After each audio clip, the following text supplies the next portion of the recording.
This is the Mile High Five podcast with Carl Jensen and Doug Cunnington. We have authentic conversations about the journey to FI, health, happiness, and some very odd tangents. We interview FI experts, side hustlers, people on their way to FI, and those who have reached the other side. Join us every week, and if you want the show notes and links and all that other stuff, head over to milehighfi.com. Hello, world. Welcome to the Mile High Five podcast. I am Carl Jensen with my co-host. I'm Doug Cunnington. Doug, so in this episode, we're going to tackle a dilemma many early retirees face, including me right now, which we'll talk about. When you're on the path to early retirement, cutting costs and embracing frugality often come naturally. However, there comes a point in your retirement journey when it's time to loosen the purse strings and enjoy the fruits of your labor. Switching gears from being frugal to spending can be a real challenge. After all, you don't want to end up with millions in the bank, never having enjoyed the wealth you've worked hard to accumulate. So join us as we dive into the art of spending in retirement and learn how to strike the perfect balance between frugality and enjoying life's, I don't know if my class is on conveniences. Okay. That's right. Okay. You nailed it. Yeah, this makes me cringe a little bit. I admit, just reading this, the art of spending, because spending just, most of the time I have a difficult time with it. And was that like a thing from childhood where like you've always been averse to spending? Yeah, I think so. I remember my dad saying stuff to me like, I went out and bought a new bike and he was like, well, why did you do that? Your old bike was fine. I'm like, well, that's a road bike. And I wanted a mountain bike. And I remember kind of being a little bit judgy about that. And money was a thing that you just didn't waste, especially if you could do it yourself, you did it. Like, we never paid anyone for anything. We did. I can never remember us paying in my whole childhood for one service, like fixing cars, taking care of the house, all that. It was all us. No one did anything for us that I can remember. And then, I wonder like if it goes back to like your grandparents and like Depression era time where they like, saved like half my family's from the Philippines. My mom's Filipino, and like, they saved a lot. They were pretty poor growing up. And like my mom did have like stashes of cash through the house. So there's like one family story we have where I think they needed to buy a new car. My parents needed to buy a new car, and they needed like another, whatever, say $1,500 for a down payment. And my mom was like, hold on a second. And she like walked around the house and like 5 minutes later came back with like $1,500 cash. And it was just like around the house. So did you ever stumble upon a cash pile, like you're looking for toilet paper or something, and then here's, oh, look, $500? No, she's very crafty. She was very crafty. Before she passed away, though, she did go around and like gather up the money and like gave it to us kids, like knowing that it'd be better to like give it to us than us like randomly find it, or even worse, accidentally toss it when we were like clearing out stuff, cleaning the house. Yeah. I wonder how many stories there are like that where there's stashes of cash. Like I could think of one myself where people die or they get dementia and then all that stuff is just left there. Yeah. In the future, there'll be like the cold crypto wallets people will find and they're like, oh my gosh, but they can't get into it, right? Because they don't have the code to get in there. Yeah, gone forever.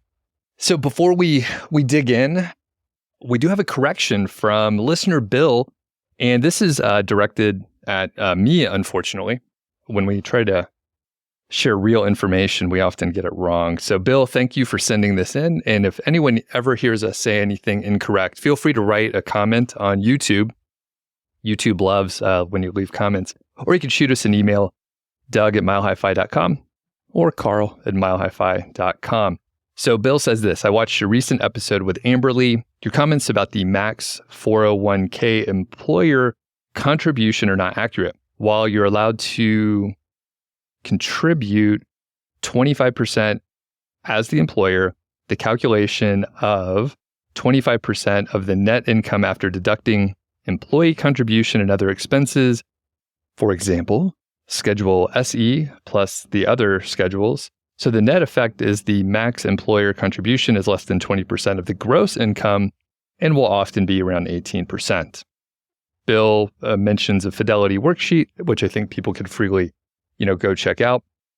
Bill, you're correct, and I understand exactly what you're talking about. I understand all the words in there, but the string of thoughts there, it's clear why I goofed it up. And I'm pretty sure I said, check with your accountant. We're not tax professionals.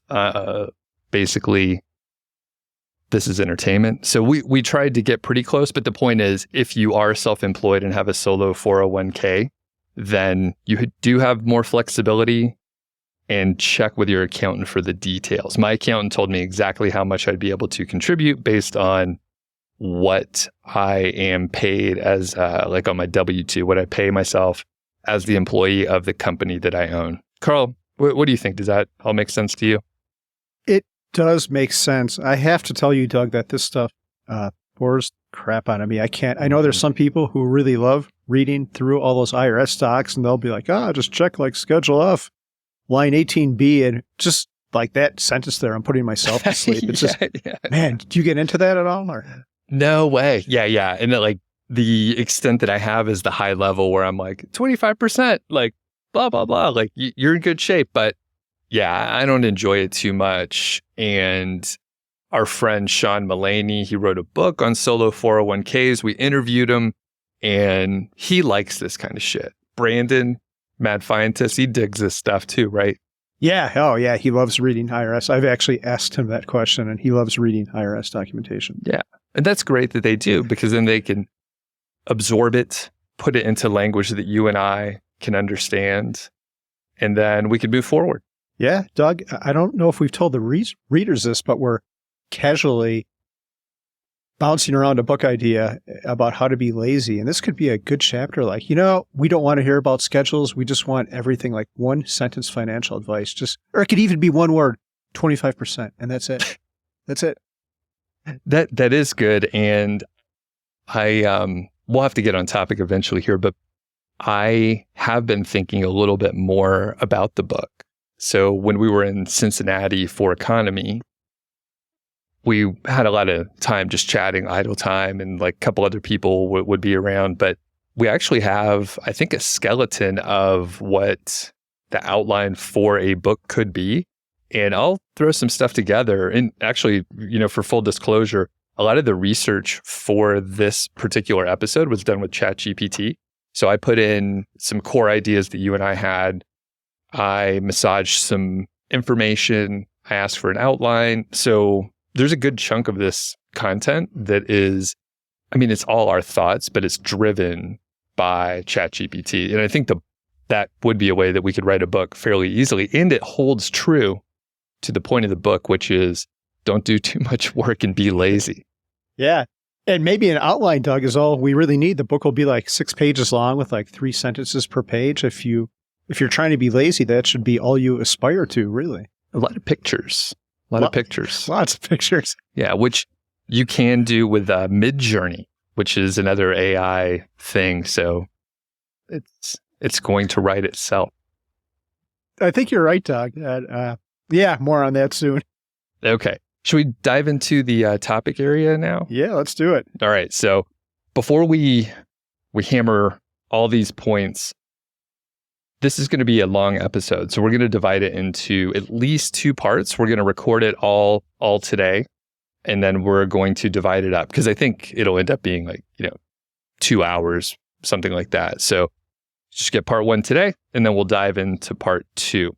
So we've already kind of hit the point, which is when you retire and you've been accustomed to saving. And actually, Carl, you're a great example where you were trying to retire, you really kind of buckled down, you were working really hard, your savings rate was through the roof, probably higher than it ever was, because you were really trying to retire as soon as possible. And then once you got there and you accumulated the huge pile of money, you reached a point where you were like, I'm not sure like how to change gears, because since you were young, you were saving money. You were trying to do things yourself if you could, DIY, the house flips. You work on your car a lot. You're working on landscaping and such these days, most recently. So it's really hard to flip the switch and then treat yourself to the things that you want, or maybe you don't even know what you want. So those are some of the topics that we're going to get into. And in talking to a bunch of people who have crossed over that part where they're ready to spend money and say they're somewhere between 40 and 55 or so. So early retirement, they're struggling figuring out how to spend money. So those are a lot of the conversations that we have. We're fortunate to have a lot of friends that are successful when they reach that point, and they're kind of puzzled. They don't know what to do because their instincts are telling them to keep saving, and it's hard to switch gears. Yeah, that's a really good point. I know we have some questions in our outline to ask the readers, but I want to pose one that I don't think is on there. And we'd like people to either send us these in email or share them in the YouTube comments. But I'd be curious, you hit on one thing, Doug, and that's not even knowing what to spend money on. So I'd be curious what the listeners, I think I might have said readers, I don't think anyone's reading this, what the listeners have to say about one thing or even a service that they've spent money on in retirement that's increased their happiness. That might have been a little bit surprising. It could be and this is different for everyone. Someone might just enjoy not mowing their lawn, so that became something they do now, or maybe it's a car or something more extravagant, a cruise. So if you have any good thoughts on how you're spending money for happiness in retirement, leave a comment. And even if you feel like it's silly or extravagant, or you're embarrassed to say it, those are the ones we really want to hear, by the way.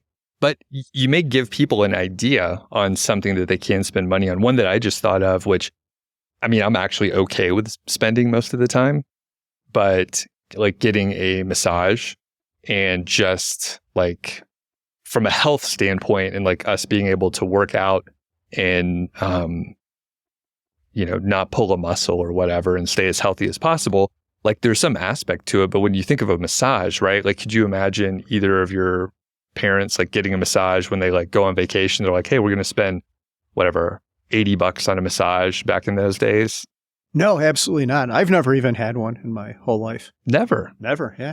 I've had maybe 3 or something like that. And usually it was like a sports massage. So it wasn't, fucking cucumbers on your eyes. It was like, they're like, where's the knot? Like, and they just keep rubbing that until it hurts. And then you get better after. Huh. Where do you go for such a thing? Sometimes physical therapists will do sports massages there. So there's actually a bunch like in town. Probably every town has like tons of physical therapists. But those would be the ones that are more oriented towards sports massage for like, improved healing and circulation or whatever. But there's some massage place like right across the street that's more like the spa type place where maybe you get like a facial or something, or they shine heads, what I heard. Nice. So I could go and get the head polished if I wanted to. Yeah. Awesome. And let's see here. We do have a couple funny stories of like switching over to like actually spending. So Carl, you're in a like transitional phase where you're trying to migrate to spending a little more money. And, a couple episodes ago, you talked about a Kickstarter to see your favorite band. And it was like a $10,000, that's the initial thing. It's going to end up costing you more because you need a venue. There's food, there's other things you're going to have to take care of. So you're kind of switching over right now. Yeah, that's right. And it is an experiment. So I've never done anything crazy like that before in my life. So I spent $10,000 for a private concert that'll happen on August 26th. And funny enough, we were just looking at potential venues yesterday. One might be that new outdoor area at Left Hand. Oh yeah, nice. So we are in talks with them right now. But on the other hand, it's funny you mentioned this because we've been talking lately about something else I was debating whether or not to spend money on, and that was this epic landscaping job on 2 different houses that we own. So we want to scrape the yard, xeriscape it, put up. I ordered the rocks yesterday. I ordered 80 tons of rocks. My initial thought, Doug, you helped talk me into doing otherwise, but my initial thought was I would move those 80 tons of rocks all myself. With the help of a machine, I would rent something. But still, that's a lot of work and a lot of time.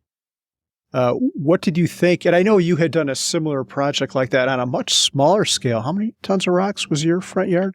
About 15. 15. And you did do that yourself. And you did it in the middle of the heat, too. So I thought you were crazy when you told me about that. I'm like, man, Doug's going to be dead or something from heat stroke. Part of it was a bit of a challenge, right? Because I thought other people would think exactly what you thought for some reason. I'm a little stubborn sometimes. So I was like, yeah, it literally was July and it was literally 100 fucking degrees, like basically every day that I was out there.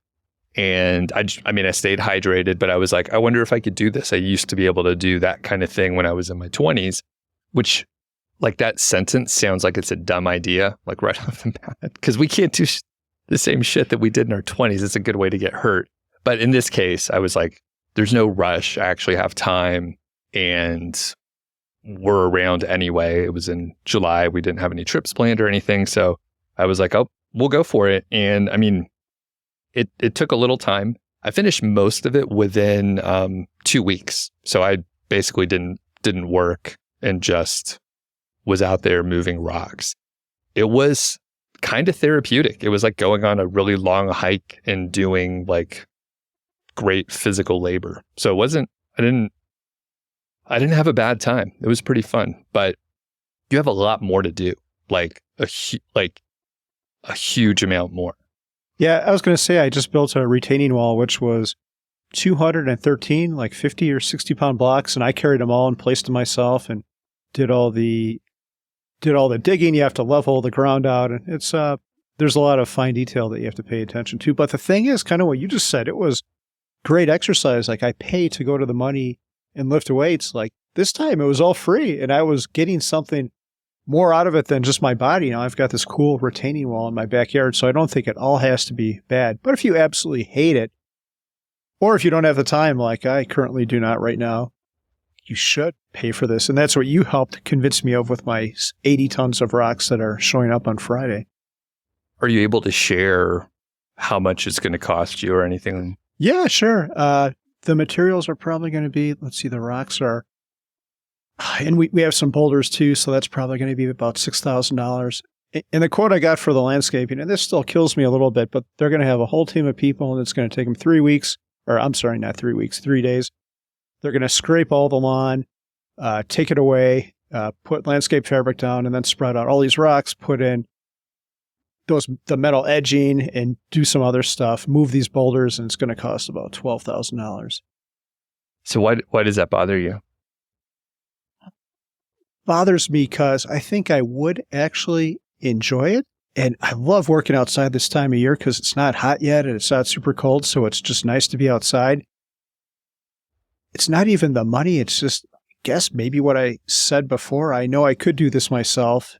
So why shouldn't I? But in this time, I shouldn't. In this case, I should not just because I don't have the time. Our master bathroom is completely gutted and I'm rebuilding that, which will take at least another 4 weeks. So I should devote my time for that, which I equally enjoy. That work is fun too. And by the way, that would cost much more. This would probably be a $40,000 or $50,000 project just because labor is so expensive here. Mm-hmm. Well, I think if I had another opportunity to do the landscaping here, I wouldn't do it again. So I think it's good to do once. And I'm like, I had a good time with that, but I'm pretty sure the next time would not be as fun. And I wonder, like, you do enjoy like the projects and like, finishing the bathroom. That is a lot more expensive. Like you're saying, I have a feeling you would not enjoy spending 3 weeks doing the landscaping. You've done that kind of stuff before. Yep. Like maybe a couple days would be good, but yeah, like mentally, like moving the rock wasn't super stimulating. It was fine. It was a good break. I did enjoy it, but there's no need for me to do it again, I don't think. So there is one other aspect, and this has happened to me many times where I've tried to hire someone, and this is before I didn't used to have the skills I do now, but you hire someone, and I know you had this happen with your sink where they left a cardboard spacer in the drain. So most of the time I've hired someone to do it, they're supposedly experts, and I look at what they did, and it might take me twice as long, but I could have done a better job at it, or they screw something up. And that just drives me crazy, right? Like, what am I paying you for? If I'm paying you, I expect you to do it better than me. Yeah, that is a tough one. And then if you do it, especially, something a little more complicated than just like me moving rocks or whatever, if something goes wrong with it in the future, like, how to repair it. Yeah. It is pretty straightforward. So yeah, well, I'm glad you're doing that, because you can use the time, and moving rocks, while somewhat enjoyable, like 80 tons is a lot. Like, if you did a ton or two, you'd be like, oh, that's a good workout. Great. Yeah. 80 tons is a lot. And actually, two more things I want to say. One comment and one question for you is like this time I actually dropped a retaining one of these 50-pound things on my finger, and it got all purple and blew up, and I thought I'd broken my hand or something. I'm like, and it turns out it was okay. But there's the real possibility that if I'm moving that stuff around, I might injure myself, especially at my advanced age. So that was my comment. My question, we're talking about DIY stuff, is massage something you could DIY? Have you ever massaged yourself, Doug? Yeah, often. Yeah. But they've got those different Theraguns now, right? Yeah, I've never used one, but do you have one of those? I do not. Okay. I mean, they seem to be everywhere now.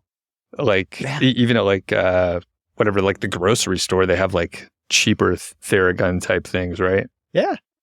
I was at a friend's house and they had one laying around, so I picked it up to check it out, and someone else looks at me. They're like, "Oh, you know what they use that for, right?" I'm like, "No." They're like, "Well, that's to massage the breasts to unclog the mammary glands." This lady was breastfeeding. I'm like, "Oh, interesting." But okay. Did it work for you?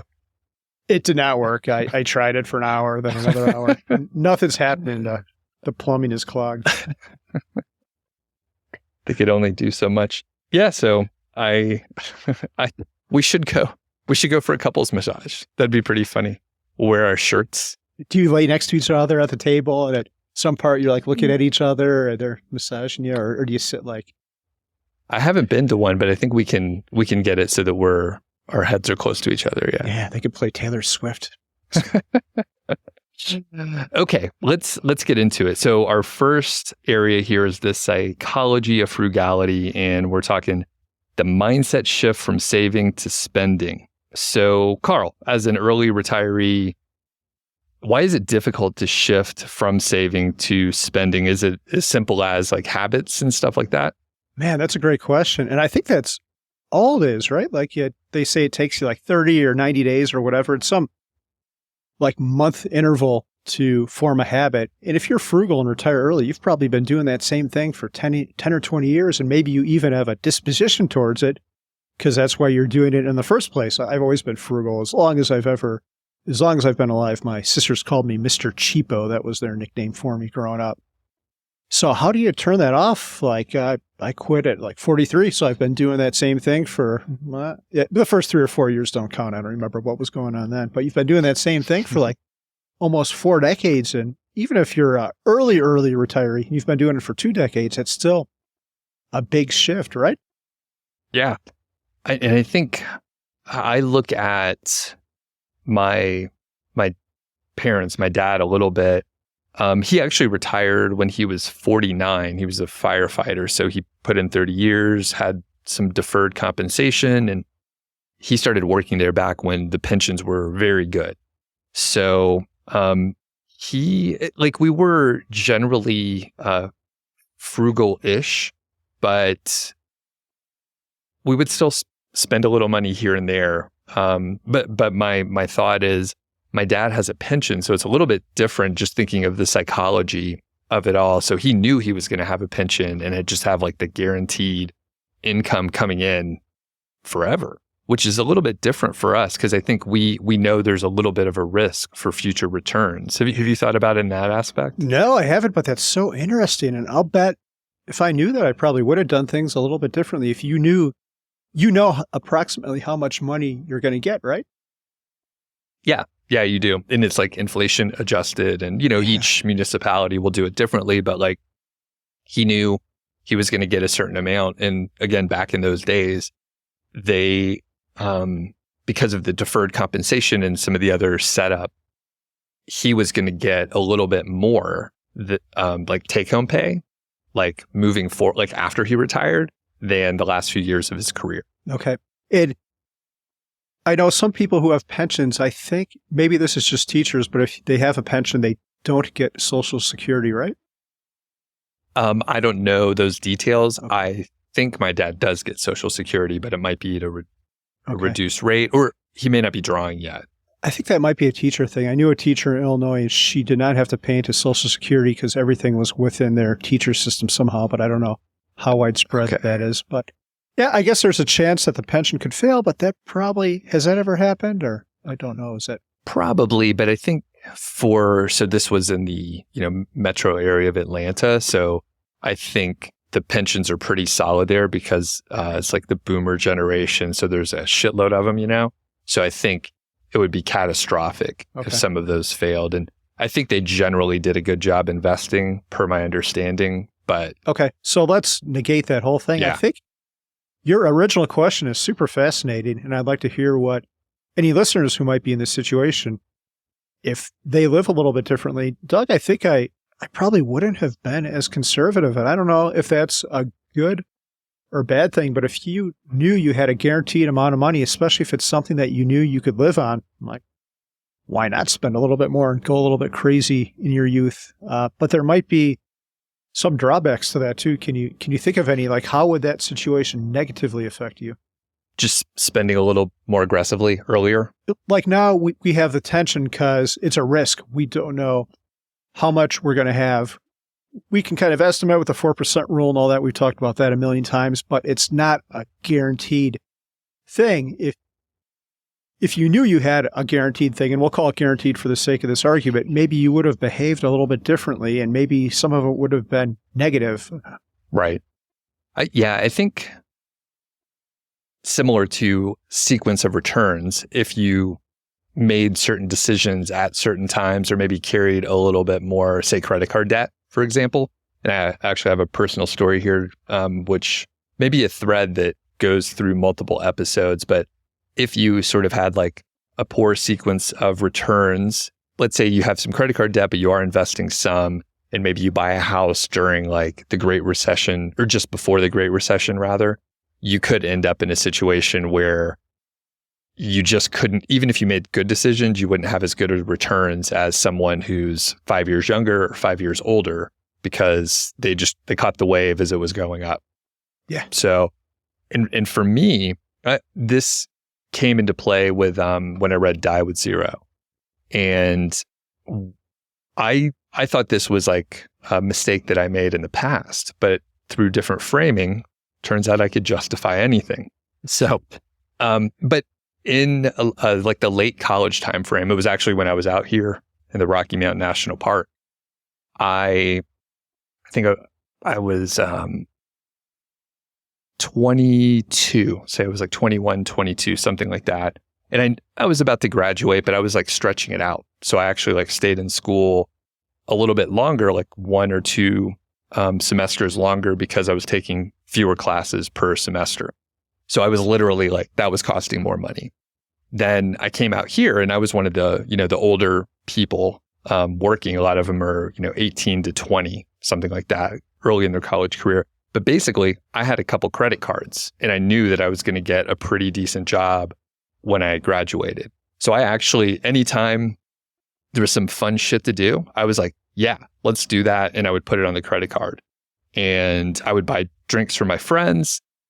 Back then, I mean, it's like laughable how cheap it was, but it was like a big deal if you like bought a round of drinks for your friends and you're like, no, just like, let's have a good time. So I was doing stuff like that and actually like running a little credit card debt. I knew that I was going to be able to pay it off when I started working the next semester. I did the co-op. So it was like school and then work and then school and work. So I never got too far behind. But the point being, I realized like, hey, I should probably spend some money now. I'm going to be able to enjoy it. And I'm not going to be able to come back to this time frame again and be an idiot in the mountains with a bunch of hippies, right? So in Die with Zero, there are a couple examples where people made seemingly dumb decisions when they were in their 20s, but it was a great time and we can't do that again. Yeah, that is such an interesting point. I thought about that with Die With Zero as well, too. And he makes the point that it's, and I don't remember how he phrases, so correct me on this, Doug, but he says, you're probably going to make a lot more money in the future. You're going to make more, and it's probably going to be a lot more. So why not spend a little bit now? I remember he had the one anecdote in the book where he tells his boss it was like his first job and he had saved $2,000. And his boss is like, you're a freaking idiot, dude. Like, what are you doing? And he expected the opposite reaction. But Right. How do you balance it though, Doug? I think it's a great thing. I think that's a healthy thing to do. Like one example I could think of is I could have traveled in college. I never did that. Like I had a girlfriend who's like, I'm going out for spring break. I'm like, okay, bye. I'm going to stay here and work at the worst job I ever had in my life, actually. She's down there partying it up on spring break and I'm working a 12-hour shift for 6 days straight, or like going to Europe or doing some of this stuff. That's gone. I can't take it back.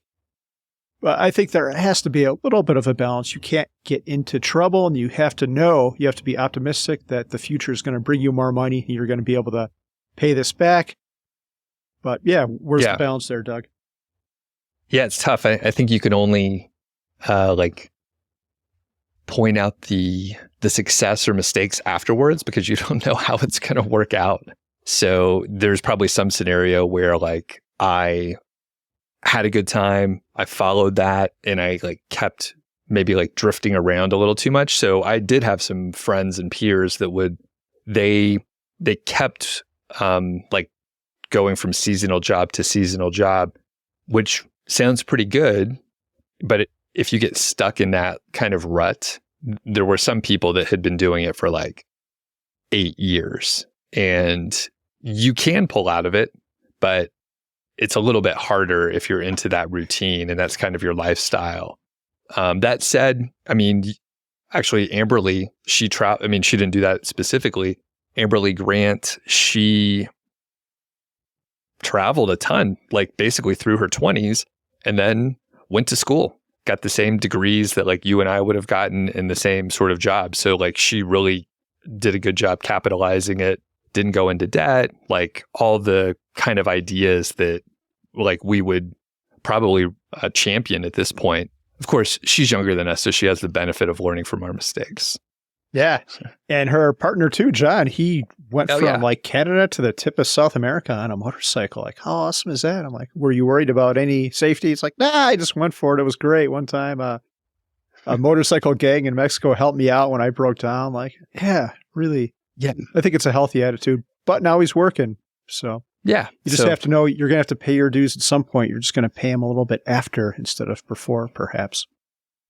So one thing that it actually probably hits home for you pretty well, if something will bring you happiness, whether it's like travel or maybe like stuff, why not find a way to get it before retirement? And I think that idea was really like crystallized for me when I read the 4-Hour Work Week and going through the Dreamline exercise where you write down your dreams and put a timeline, and essentially you figure out how much it costs to do something.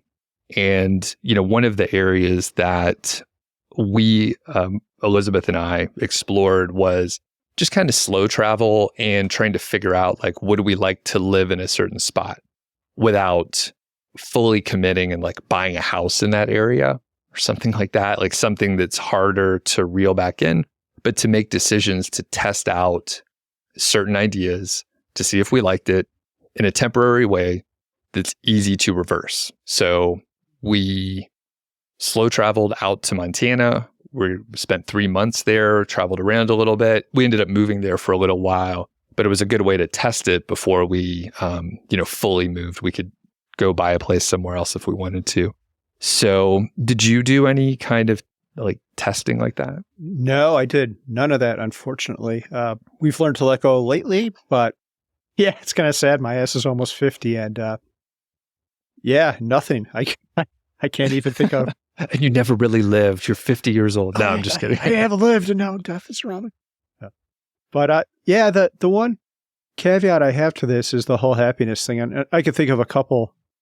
Some people at my first job, like everyone was very, they loved cars, and they all, like anytime someone would buy a new car, they would send an email to the whole department with a picture of this thing. Like, I just bought this Tahoe or whatever. And So I think you definitely should find a way to buy what makes you happy, but you should also be careful about what you think makes you happy. Like, I remember this one dude, he was like 25 and he bought like this Tahoe, like the biggest 8-seater thing you could, to drive himself back and forth to work. Like, he's just like, well, that's the culture here. He lived in a different part of the country. That's what people do. I'm like, I don't know. Is that thing? Be careful. What you think might make you, what you think what will make you happy might not necessarily make you happy. It's just a manifestation of your ego or how you think you look to others.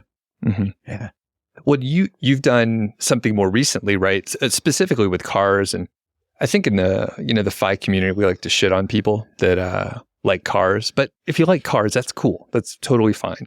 But you rented a Tesla a couple times, right? Yeah, I rented a Tesla. And Doug, I guess to back up a second, I did buy one experience. I owned the Acura NSX. It was $45,000. So yeah, I did do that as a happiness experiment. Cool. And did it make you happier?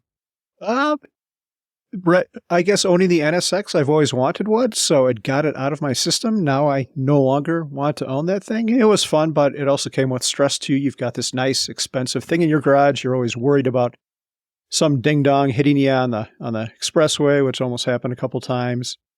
I guess it was nice. I don't regret it, which I guess is the best thing I could say about it. And we bought and sold it for the exact same amount of money. Yeah, and like you said, we rented the Tesla, which was great too. That actually convinced me that I will buy one. It'll probably be a year from now. But yeah, it was a lot of fun. It's not going to change anything on our financial bottom line. Right. And I think, renting stuff is a really smart way to do it. And that was like in the 4-hour work week. Like, you could rent a Ferrari for a week and it's going to be much cheaper and you don't have to worry about insurance and the headaches and like scratches or whatever.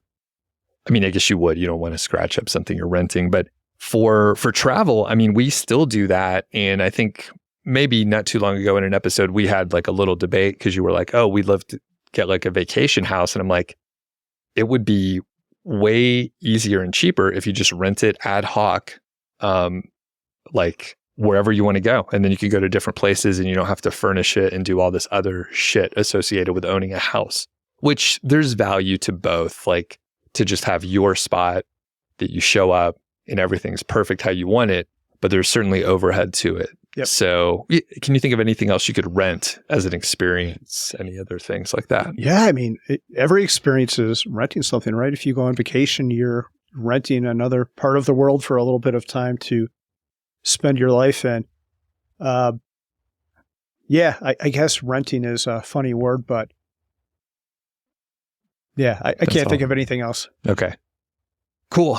Well, that's pretty good. And we've kind of been talking about it, but any specific practical strategies to help change our mindset to become more comfortable with spending? So, you talked about habit change. Are there any things, I'll buy you some time, but any things that you could think of that are really practical? And I know one anti thing that you and I both do is when we're buying like groceries or something, we'll look at that per ounce or per unit price. And I'm like, oh man, I'm not going to pay like 3 cents more per ounce. I'm not a sucker. And I do it every fucking time. Like I always do. Or like the cheap, the meat that's about to expire at the store. Yeah. I always buy that, man. Yeah. And it's good for a couple days after the freshness date too. I mean, you test it out, maybe smell it, but yeah, those dates are very conservative. Yeah. So I do that stuff and I'm saving like pennies for no reason. But I feel good when I'm like, I'm gonna get the 400 ounces of something instead of like 40 ounces. I'm buying in like extreme bulk. Yeah. So.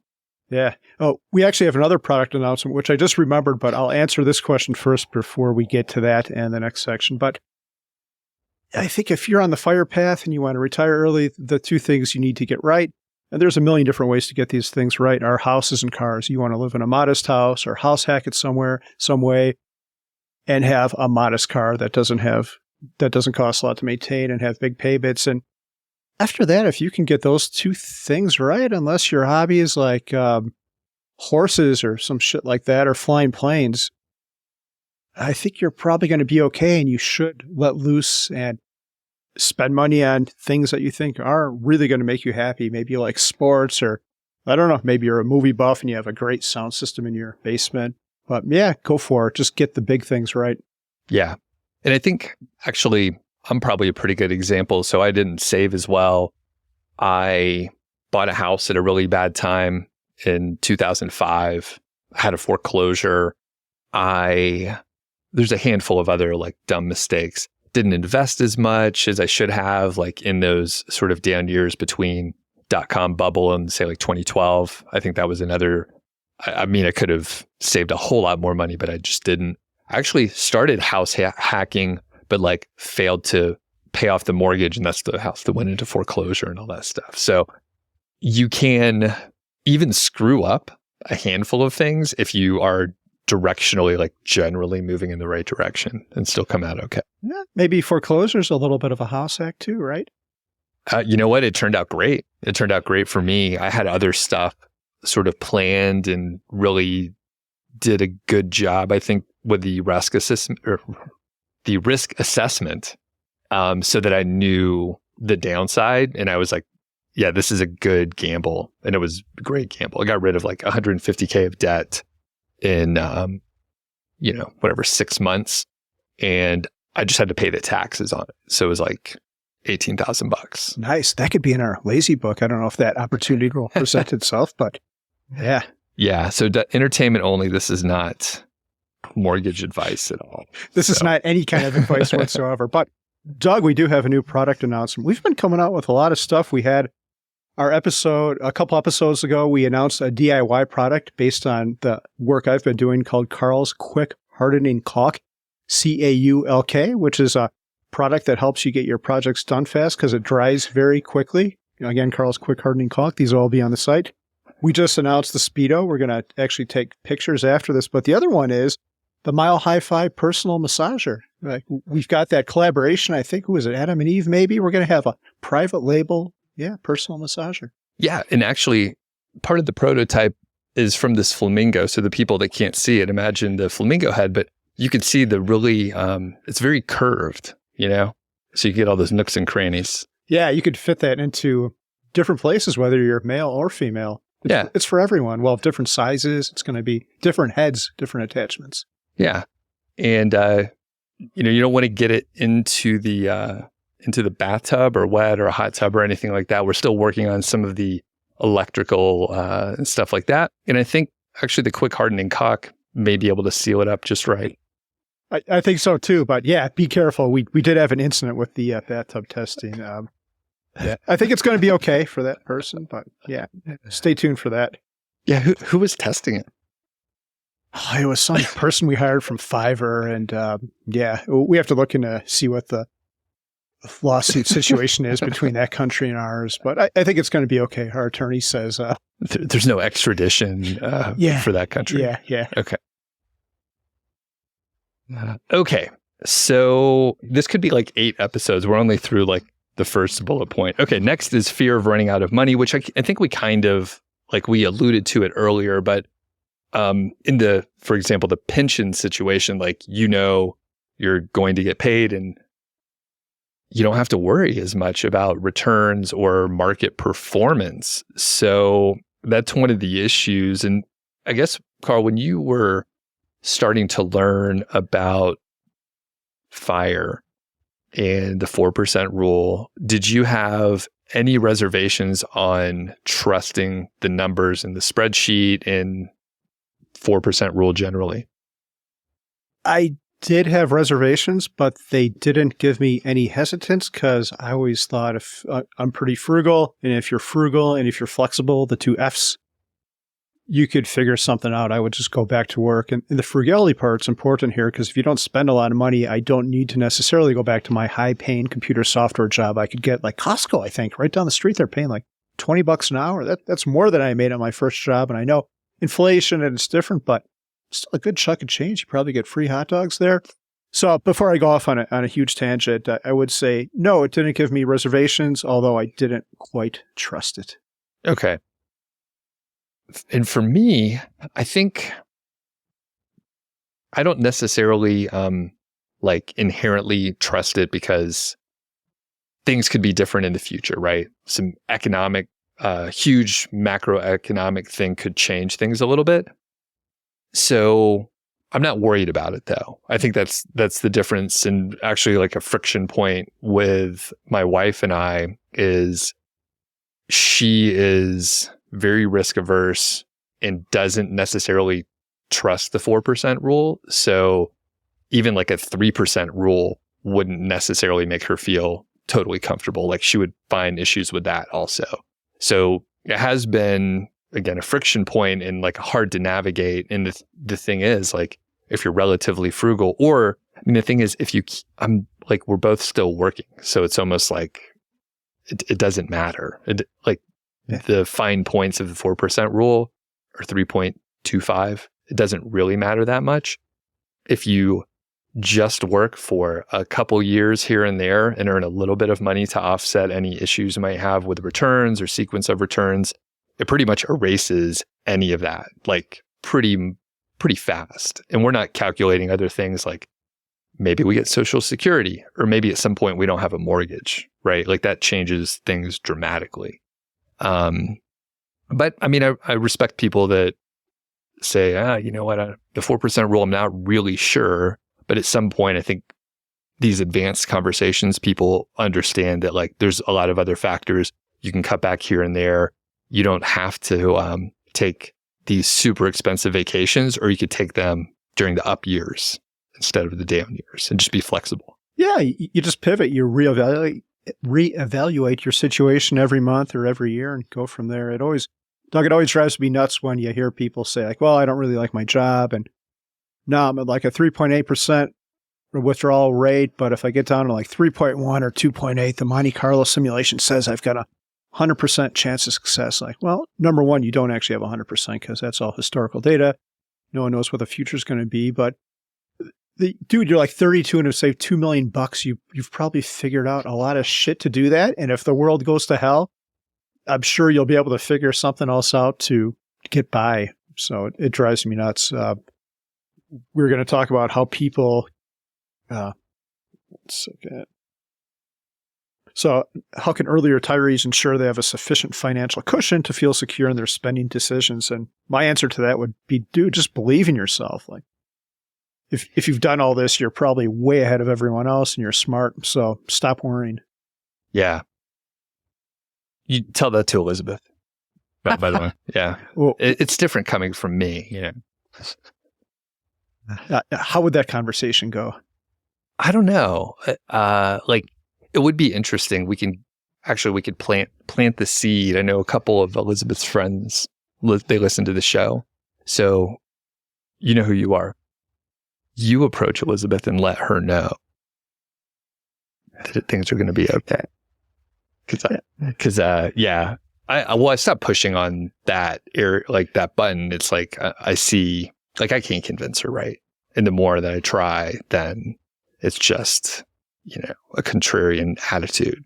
Yeah. So one thing I do too, Doug, is I look at my Social Security statement, and it's not a lot, but between Mindy and I, like we could afford to live on that money alone, and all this other money is kind of moot. So why should I worry about anything if that's the case? Yeah. How long did it take you to shift into that area? Because, you kept working longer than you needed to, right? You had one more year syndrome. Yeah. So like, when did it sort of flip? It's probably only fairly recently. I think we talked about this in a show earlier this year or late last year, how we lost $2 million and it was kind of liberating. I think my mindset around money is that it's a game. I want to accumulate as much as possible. And then when that happened, I'm like, this is pretty stupid. It changed my mindset. We should just, which is going to make you happier, saving a big pile of money or actually using some of that money to have some fun with. Yeah. But it's been, real recent, the past year or two. What do you think it took, basically like 4 years to kind of shift? Yeah, I don't know. That's a great question. It's, just always been hard to spend money. It's supposed to be a valuable resource that we save and you don't spend it on dumb shit. I remember there was one time I was a kid on vacation and I was in some gift shop and I bought a yo-yo for like $10. And then we went to visit my grandma like the next day after we got back. And she was like, that was a waste of money. I can't believe you spent that money on it. So maybe it's just the constant statements like that from my family. My grandma would always be yelling at us to save our money. That was her quote, save your money. And she'd sneer at us and yell at us. And if she thought we spent money on something stupid, she would let us have it. Well, and it took me 50 minutes to work this in, but essentially the working title of this, as we were discussing the idea for the episode, was like essentially frugality is a problem, because once you do retire and you've done a really good job, you have this weird mindset. And I was going to say the FIRE community is full of it, because one of the early things that you can do is cut your expenses and kind of get your shit in order. But then after that, you can earn more money, which I'm a fan of, or not. You could keep it steady and just have like a better expense ratio and savings ratio. But in our sort of culture, and I've been around, groups of people, and the FIRE people could be a little bit judgy. And you're like, yeah, I just bought this new, I'll make up a fake example. I bought a new F-150 diesel to haul, I don't know, like a camper or something. And people would probably judge and be like, that's super expensive. Why'd you buy a brand new one? Bad gas mileage. Like there's a million issues with it. And the frugality like bug, I don't know, like runs deep. And I wonder if you being very close in the FIRE community, you like felt that sort of peer pressure and community pressure to keep driving such a shitty car, Yeah, I think there's some point to that. I've learned to let go of it, but I used to care a little bit about that, especially with the blog, kind of a public figure. I don't want to do something stupid, but now I don't care. And I would tell others they shouldn't care what other people do either. Unless those people ask for advice, no one loves unsolicited advice usually. It's not going to change much. Yeah. Yeah. And I mean, it's a fine edge to walk on there, because I'm frugal on some areas, but I'm not on others. So I think, there's a little peer pressure in the community. More advanced people, I think, kind of understand that there's a lot of nuance, but a lot of times it's like the very enthusiastic, like early, or people that are early in their journey, like they're maybe a little more judgy, and then they kind of soften up as maybe they earn more money or they see other people. And the whole community shifting too, where there are like Branded Mad Fientist and Brad over at Choose FI. They just did a show, and I mean, they're talking more about happiness and not like these core, saving and cutting costs and stuff like that. So the whole movement is sort of shifting. Yeah, I think you just have to be careful. You can't postpone your happiness, but I think so. Is it worthwhile? Like this concert thing I just bought for $10,000, that'll probably cost like 12 or 13 by the time I've got the venue and all that. That would not have been a smart thing to do, and I don't think I'd advise someone to do that if they're making $40,000 a year at their first job. So I think, it's a delicate balance, right? Like, I don't begrudge people. So I'll back up a second. I think the optimal life might be one where you're doing what makes you happy like the entire time, and nothing really changes throughout your whole journey, right? You've got the perfect job, and maybe even you continue to work the whole thing, but there's no major changes. But in my case, I think it's better for most people to maybe sacrifice a little bit for really big things later on, but not too much later. Like you said, it's very nuanced, but I don't know. How do you feel about that?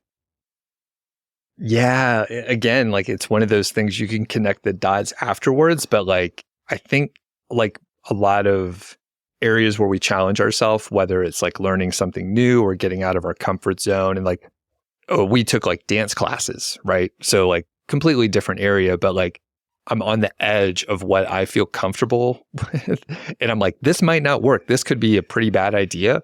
Hopefully, like we're testing it out in a small way. And if for some reason I had a really bad experience and I went to the corner of the dance floor and got in the fetal position and like had a really bad experience, I could not do it again, Luckily, it turned out fine. I'm not a natural dancer, but I got some moves, I would say. Nice. I can't wait to see him someday. Yeah. But like, I think it's hard, and you may have to test things that you don't know if they're going to work. And if you're doing things, if you're really trying to figure out like what works for you, then you may need to go a little bit beyond the edge, and then you could dial it back in. It is risky because like we are talking about spending money. So like the concert example is great. So, you spent a lot for this event, but someone could go to a concert or maybe a Broadway show, right? Like you went to New York and you guys got some good tickets, and you could be looking, I think someone told me this example from a podcast or something, but you can, get the cheap tickets or you can get the expensive tickets. And maybe that's within your, comfort area. And, you go to Red Rocks, you can get like general admission, or you can get like second row or first row and maybe pay a few $100s. Maybe you check it out and you realize I do like that sort of like closer experience, and maybe you explore that a little farther. Yeah, I think there's value to doing experiments. Well, first I'll back up a second to what you said. Like any of these, like we paid a lot of money to go see Hamilton on Broadway. I think it was like $1,200 for 4 tickets. But if you've got Disney Plus or have a friend who has that, you can watch the whole thing on there, which will be a better seat than you'll ever have for like whatever the cost of that streaming service has. It's on there right there. And if you Google YouTube, like any concert experience is on there. So there's a lot of experiences you can potentially test through something like that. But I would also say if you did an experiment with a fancy car or maybe a vacation home, most of these, if you decide it's not going to work out, it's not going to be a huge setback. You could sell the car after a year or get rid of the vacation house. You could acknowledge that you've done this, it didn't work out, and get most of your money back. So it's not the end of the world. I think we should probably wrap up for this episode. And when we come back, we'll talk about potentially like guilt associated with spending during retirement. And as we do wrap up, we have a Buy Me a Coffee page, and we rebranded it sort of like Buy Me a Beer, but we don't run ads on this other than Carl's quick hardening cock. And we have a new jumbo size with that too. It's jumbo cock. It's huge, Doug. Yeah, you save money by buying in bulk. Yes. Yeah, you don't want to get it on your hands though. Trust me. Get the big coffee. Yeah. So we'll put a link if you want to support the show. You could do a one-time donation. You could do a monthly membership starting at $5. And we appreciate it. We just produced this. We're planning on not doing ads and keeping it very sort of a tight-knit. We'll see how it goes because we are getting great donations. You do get extra content. So we post pictures sometimes of like cool things we're doing. Like we hung out this past weekend. Carl ran a 5K and I watched while I was drinking beer. You did really good, by the way. Nice job. Thanks, Doug. How fast was it? It was 31 minutes, my second fastest time ever. And I hope to beat that at the Berkshire Hathaway 5K next month. So if anyone's in Omaha in May, see you there. Cool. So anyway, Buy Me a Coffee. We could check that out. And the last thing is, how can retirees develop a healthy relationship with money to mitigate fears of like running out? And I have like a quick, little suggestion, and that would be explore the gig economy in some capacity, whether it's like walking dogs or checking out Upwork or getting maybe a writing gig or something where there's no overhead. You don't have to get a job and you could just quickly earn some money. Maybe you hop on like Craigslist and you figure out if you can like do some quick deliveries or something like that. I'm not quite sure, but if you were doing a gig economy thing, what would you do, Carl? If I was like, hey man, we're going to do an experiment next week. You need to earn some money.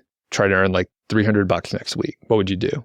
Yeah, I think I'd probably sign on for one of those services. I've heard, and my friend's actually done this, although there's 2 different variations. What he does is he goes on the service. I can't remember what it's called, but he's like, yeah, I'm driving from California to wherever. And then people can go on there and say, hey, I need this thing moved, and I'll give you like $100 for it. So he's done a bunch of those. So I think that would be pretty cool. And there's other people who just relocate cars. So I kind of like road trips, hence this idea. It'd be pretty awesome to drive someone else's car. And they're usually pretty nice cars to a new place, and they buy your plane ticket and give you some money and all that. I think that'd be a lot of fun. We could do our Taylor Swift album review on that as well, where we drive across the country and listen to Taylor Swift. That's a pretty good idea. Yeah, I didn't know that. I love road trips as well. But that would be, yeah, that's awesome. They pay for your like a one-way plane ticket. Yeah, they do that, and they pay you per mile. You're paid for your time as well. So yeah, we could listen to Taylor Swift while we slowly drive across the country. That's pretty cool. Awesome. Well, we will pick it up in the next episode where we'll talk more about frugality and shifting into actually spending money when you retire. Thanks for listening to the show. That was the Mile High Fi podcast, and I'm Doug Cunnington, the balder host, and Carl Jensen is the cool, sexy one. If you dig the show, please do 3 things for us. Number 1, tell a friend, a family member, an enemy about the show. We really don't care who you tell. Maybe forward them a specific show that you know that they will like. It's the single most helpful thing that you can do to spread the word. It's like giving us a virtual high five, and actually we don't give high fives in person, so the virtual kind's pretty good. And more importantly, your friend or family member or even your enemy will appreciate the fact that you were thinking of them.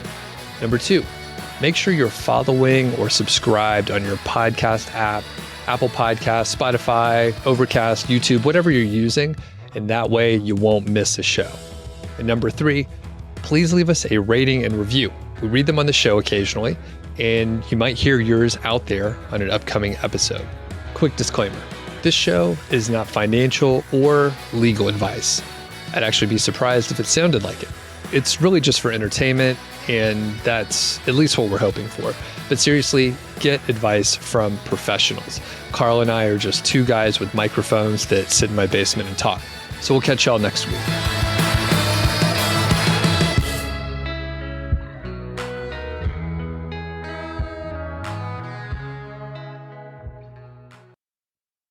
In a recent Soundcheck, Carl, I asked you about what you were like in high school. That was the interview with Amy Minkley. So I wanted to ask a little bit more about high school. What was like your PE, your physical education experience? What was that like? Oh, geez, that was probably the worst part of high school. And it's much different now. I have a high school kid, but back then we had to wear these gym uniforms. Did you have to wear those or? No. Really? We had to wear these skimpy little shorts with these t-shirts. And if we forgot them, we had to rent them. And if we didn't have money to rent them, we got in big trouble. And they were pretty, like these shorts were super tiny. It was pretty uncomfortable. But the worst part was swimming. Did you have swimming, Doug? Or? No, we didn't. What was swimming like? There's so many wrong things with swimming. We had this pool. So there's this big pool at the high school, and we weren't allowed to use our own bathing suits. So the only time I've ever worn a Speedo in my life was that because we had to. And how it worked was they'd round us up like cattle into a big shower and have us all rinse off. And then my gym teacher, who would later, I think he might have been arrested. I know he was definitely fired for creepy things, would stand there and ask us what size we were. And then he'd throw the thing into the air and we'd have to like leap and grab this bathing suit and put it on.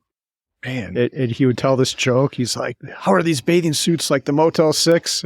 Everyone would be like, I don't know what. He's like, there's no ballroom in there. Okay, thanks. Oh, man. Yeah. And that's how you found your love of swimming? Is that? That really made me hate swimming and made me hate PE class anymore. I also had a teacher.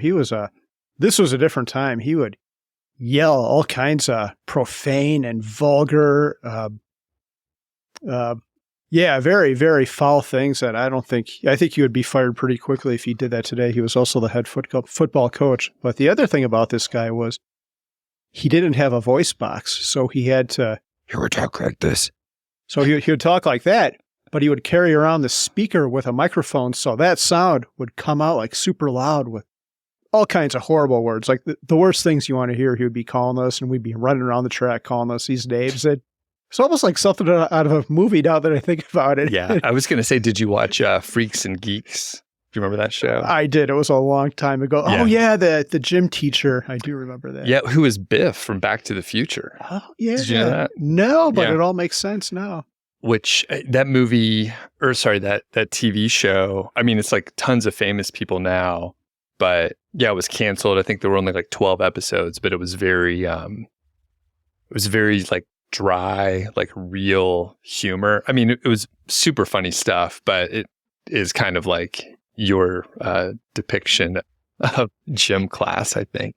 Yours is worse, actually, it sounds like. It was worse. I remember that show. I remember the one episode where the kid watches a dirty movie and the gym teacher has a conversation with him. But yeah, I do not have fond memories of gym class. Oh, we had to do wrestling, and I was like skinny and scrawny. They could never find anyone to wrestle me. And I think I did win one match, but that was about it. Was it like a Catholic school or some kind of religious school? No, just Palatine High School. That was it. Just a regular. Yeah, nothing special. And and you guys had a pool at the school? Unfortunately, we did. Yes. That's crazy. Yeah. And yeah, I have so many other questions, but this is how we're, I guess, introducing our Mile High Fi Speedos. So you're actually wearing them right now underneath the desk, right? That is correct. It feels a little bit weird because we had planned this a couple of weeks ago, and now it's snowing this morning. I was going to model outside for it. I saw you with a camera, and maybe we'll still do that, but it's going to look pretty weird. Me and this the second time I've worn a Speedo in like 30 years after high school gym, and I'm going to be outside in the snow. So it'll be a little bit weird. Yeah, but and shrinkage is real. I can blame it on the snow.